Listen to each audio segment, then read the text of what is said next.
Tani, sot, për herë të parë, mas shumë vitesh që vinë Shkodër, hyra te hyrja e Shkodrës, edhe nuk u ndjeva sigur po hyja në Kandahar. Ishte çliru komplet pjesa e majt që shef liçenin dhe aty ne do bëjmë një nga parqet më të bukur të Shqipërisë.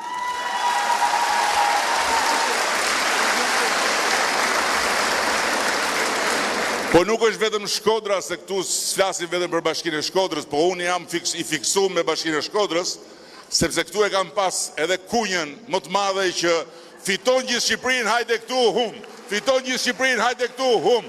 Fiton gjithë Shqipërinë, hajde këtu hum. Dhe pastaj mendoja, them drejtën, mendoja nuk janë mirë, se që të më thonë mu komunist, e të majnë në krah një sekretar të Enver Hoxhës, që për 25 vjet i ka shërby byros politike, edhe ka internu njerëz, se me demek ishte simboli i lirisë, mu më dukej që s'kishte më shpresë këtu, edhe që Shkodra do mbetej për shumë gjatë në errësirën ku e gjetëm ne 2 vjet përpara bashkë me Benedit.